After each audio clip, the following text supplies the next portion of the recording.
আসসালামু আলাইকুম এভরিওয়ান। আজকে আমাদের জাপানিজ স্কুলের প্রথম ক্লাস। তো প্রথম দিনের স্কুলের অভিজ্ঞতাটা শেয়ার করার জন্যই নতুন একটি ভিডিও নিয়ে চলে আসলাম আপনাদের কাছে। গতকালকের সব কাজ শেষ করে ঘুমাতে ঘুমাতে আমাদের খুব দেরি হয়ে যায়, যার কারণে আজকে স্কুলে লেট হয়ে যায় এবং খুব দ্রুতই ঘুম থেকে উঠে রীতিমতো দৌড়ে দৌড়ে যেতে লাগলাম বাসের জন্য। কিছুক্ষণ অপেক্ষা করার পরেই দেখতে পেলাম বাস চলে এসেছে এবং আমরাই সবার শেষে গিয়ে পৌঁছাই। তারপর সিরিয়াল অনুযায়ী আমরা সবাই ধীরে ধীরে উঠতে লাগলাম বাসে উঠেই কার্ড পাঞ্চ করে আমরা বসে পড়ি আমাদের সিটে। আশেপাশে সব নতুন মুখ, নতুন জায়গা, আসলে একটু অন্যরকমই লাগছিল। সব কিছুই যেন খুব অচেনা মনে হচ্ছিল। তারপরও কিছু করার নেই, এভাবেই জীবনকে মানিয়ে নিতে হবে। বাসে ওঠার পর থেকেই আশেপাশে প্রকৃতি খুব এনজয় করছিলাম। আসলেই চারদিক খুব সুন্দর লাগছিল। চারদিকে পাহাড়ের পর পাহাড়, কিছু কিছু জায়গায় পাহাড় যাতে ধস না হয় সেজন্য সিমেন্ট দিয়ে খুব সুন্দর করে ব্লক করা দেওয়া ছিল। আর বাসও ধীরগতিতে এগিয়ে চলছিল স্কুলের দিকে। রাস্তার পাশে তাদের কাঠের তৈরি ছোট ছোট বাড়িগুলো দেখার মতন ছিল, যদিও খুব একটা বেশি বাড়িঘর ছিল না। রাস্তার বেশিরভাগ জুড়েই ছিল শুধু পাহাড় আর পাহাড়। দেখতে দেখতে আমরা চলে আসলাম স্কুলে। তারপর আগের মতোই কার্ড পাঞ্চ করে নেমে গেলাম বাস থেকে নামার পর 1 মিনিটের মতো হাঁটলেই স্কুল। চলে গেলাম স্কুলের গেটে। আসলে জাপানিজরা ফুল গাছ খুব পছন্দ করে, তাই প্রত্যেকটি জায়গায় দেখা যায় ছোট ছোট করে ফুল গাছ লাগিয়ে রাখা। তেমন আমাদের স্কুলের সামনেও লাগানো ছিল কিছু ফুল গাছ। আমাদের মতন অনেকেরই আজকে প্রথম ক্লাস ছিল, তাই সবাই আনন্দ করতে করতে ভিতরে ঢুকছিল।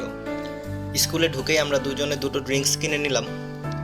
তারপর জাপানিজদের নিয়ম অনুযায়ী পায়ের জুতোগুলো চেঞ্জ করে নতুন জুতো পরে নিলাম। যেহেতু সকালে তাড়াহুড়ো করে চলে আসছি, তাই আমাদের আর তেমন কিছুই খাওয়া হয়নি। তাই প্রথমেই চলে গেলাম স্কুলের ক্যান্টিনে। যেহেতু বাইরে থেকে দুটো ড্রিঙ্কস কিনে নিয়ে আসছি, তো ভেতর থেকে দুটো কফি নিয়ে নিলাম। এরপর হালকা পাতলা কিছু স্ন্যাক্স, সব কিছু নিয়ে আমরা মোটামুটি খাওয়া দাওয়া সেরে নিলাম। খাওয়া দাওয়া শেষ করে কফি আর ড্রিঙ্কসটি নিয়ে ধীরে ধীরে চলে গেলাম ক্লাসের দিকে। কিছুক্ষণ পরেই স্যার আসলো এবং ক্লাস শুরু হয়ে গেল।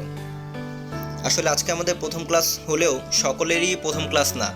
আমাদের ক্লাস শুরু হয়েছে এপ্রিলের 1 তারিখ।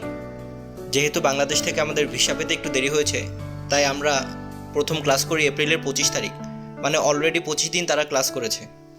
তাই নতুন স্কুলে আসলেও আমাদের নতুন করে ক্লাস শুরু হয়নি। ক্লাস শুরু হয়েছে স্যার যেখানে পড়াচ্ছিল সেখান থেকেই। ক্লাসের মধ্যে আমার সবথেকে বেশি যে জিনিসটা ভালো লাগলো তা হলো আমাদের ক্লাসের বারান্দা থেকে খুব সুন্দর পাহাড় রাশি দেখা যায়, যেগুলো আসলেই মন ছুঁয়ে যায়। তারপর ক্লাস শেষ করে স্কুলটা দেখাতে দেখাতে বের হয়ে গেলাম। সত্যি বলতে স্কুলটা আমাদের খুব পছন্দ হয়েছে। চারদিকে পাহাড়ের মাঝে খুব সুন্দর সাজানো গোছানো একটি স্কুল। আজকে স্কুল পুরো ফাঁকা ছিল, কারণ ক্লাস শুধু আমাদের একার ছিল। বাকি সবাই বিকালে এসে ক্লাস করবে। 2 তলা বিশিষ্ট স্কুলটিতে প্রায় 15 থেকে 20টির মতন ক্লাসরুম ছিল। তাছাড়াও দেখতে পেলাম নিজস্বভাবে পড়ালেখা করার জন্য ব্যক্তিগত ক্লাসরুম ছিল, একটি কম্পিউটার ল্যাব, আর ছিল জাপানের সব থেকে বেশি যে জিনিসটা দেখা যায় সেটা হচ্ছে ভেন্ডিং মেশিন। আমাদের স্কুলের বাইরে একটা, ভেতরে একটা, ক্যান্টিনেও আছে 3টা ভেন্ডিং মেশিন। আসলে জাপানিজরা ড্রিঙ্কস খুব বেশি পছন্দ করে, যার কারণে সব জায়গায় ভেন্ডিং মেশিনের দেখা মিলে।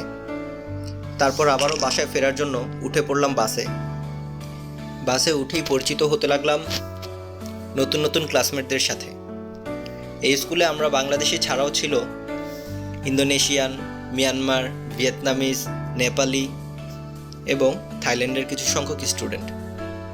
আজকে আমরা প্রথম গেলেও তারা খুব ভালোভাবেই আমাদেরকে গ্রহণ করে নিয়েছিল।